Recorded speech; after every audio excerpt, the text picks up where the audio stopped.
Welcome to the lecture series of Theory of Automata and Formal Languages. If you like my channel, then please subscribe it.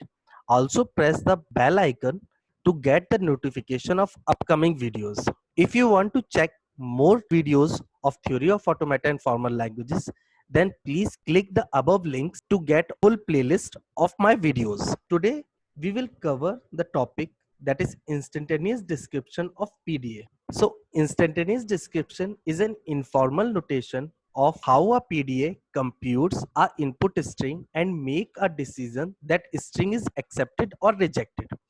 जैसे कि हम लोग ने पहले अपने फाइनाइट ऑटोमेटा के लेक्चर्स में देखा है, किसी भी स्ट्रिंग को एक्सेप्ट कराने के लिए हम किसी एक प्रोसेस को अपनाते हैं।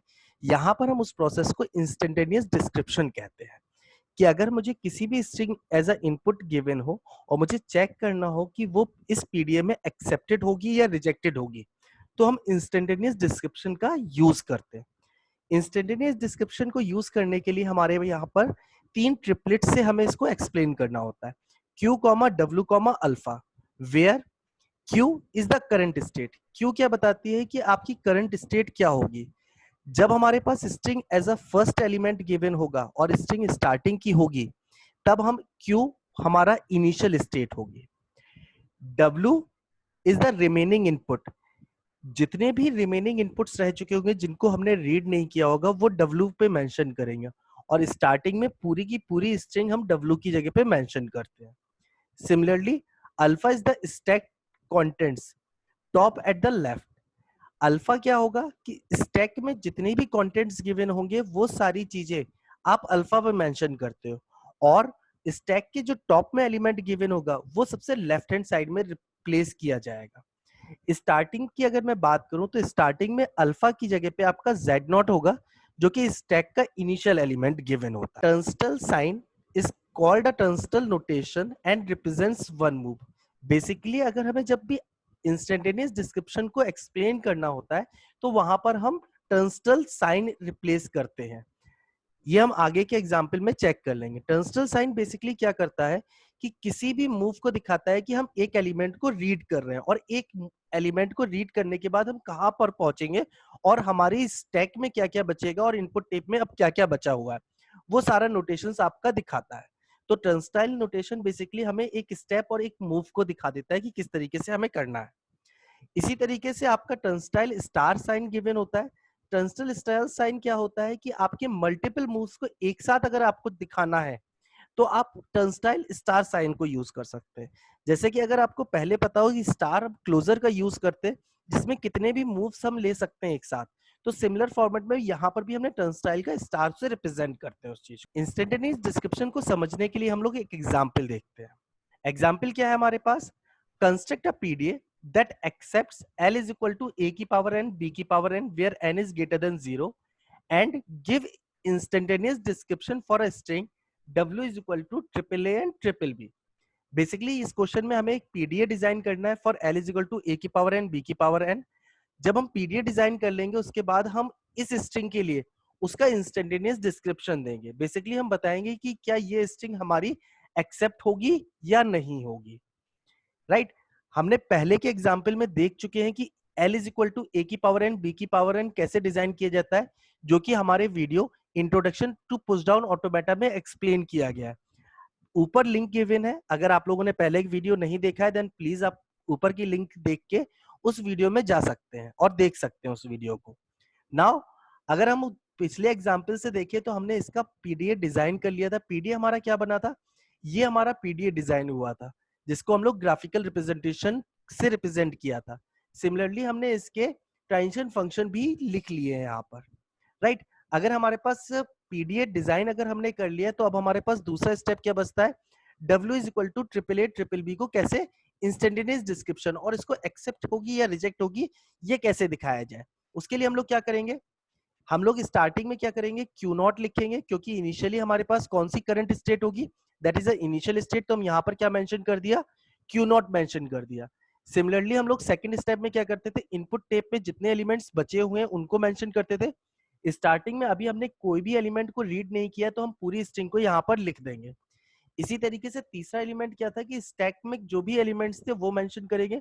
इनिशियली हमारे स्टैक में क्या गिवन था, Z0 गिवन था, वो हमने Z0 मेंशन कर लिया। अगर अब हम इस स्टेप में देखें तो हम पहले स्टेप को अगर रीड करें तो क्या होगा, फर्स्ट एलिमेंट को जब हम रीड करेंगे तो हमारी स्टेट क्या होगी, Q0, इनपुट एलिमेंट्स क्या होगा A, एंड स्टैक के टॉप में क्या होगा Z0। तो क्या होगा Q0, A, Z0। तो अगर मैं इस प्रोडक्शन को देखूं Q0, A, Z0, ये हमें कहां पर लेके जा रहा है, Q1 स्टेट में, और स्टैक में क्या कर दे रहा है, A Z0 को पुश कर दे रहा है। तो हमने इसकी जगह पे क्या किया, इस A को तो यहां से रिमूव कर दिया, साथ में Q0 की जगह पे अब हमारी करंट स्टेट क्या हो जाएगी, Q1 हो जाएगी। A हमारा रिमूव हो चुका है, Z0 की जगह पे अब A Z0 आ जाएगा। अगर आप यहां पर देखेंगे A आपका क्या है, स्टैक के टॉप में एलिमेंट होगा जो हमने यहां पर मेंशन कर लिया। नेक्स्ट मूव अगर हम लोग लेते हैं तो नेक्स्ट मूव में हमारे पास क्या होगा, इनपुट अल्फाबेट हमारे पास A गिवन होगा, करंट स्टेट क्या है, Q1 गिवन है, और स्टैक के टॉप में क्या गिवन है, A गिवन है। तो अगर मैं प्रोडक्शन देखूं Q1, A, A, Q1, A production हमें क्या कहता है, Q1 स्टेट में हम जाएंगे और एक A को पुश कर देंगे। तो यहां पर अगर हम बात करें तो स्टेट क्या हो जाएगी, Q1 हो जाएगी। ये A हम रीड कर चुके हैं तो ये हमारी स्ट्रिंग से हट चुका होगा, और यहाँ पर आपका एक ए की जगह पे दो ए आपके रिप्लेस हो जाएंगे क्योंकि हमने एक ए को पुश किया। तो हमारा प्रोडक्शन किस तरीके से लिखा जा सकता है, Q1, A B B B, double A Z0।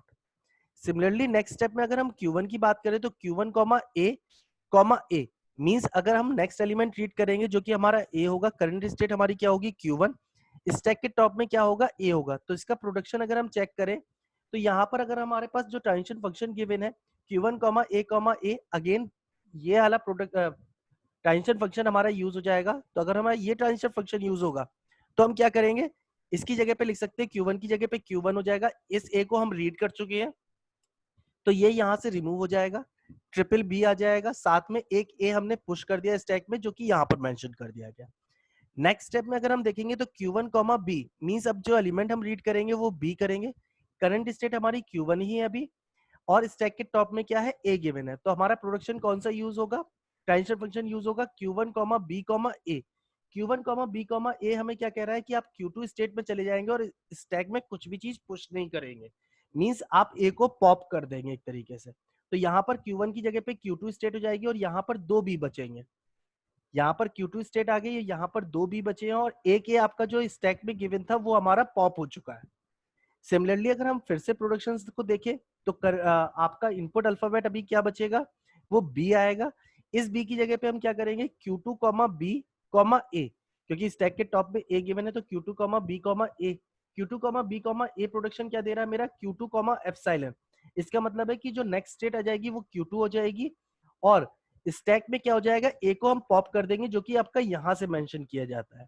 तो यहाँ पर अगर हम रिप्रेजेंट करें तो हमारे पास क्या बचेगा, Q2, B, A Z0।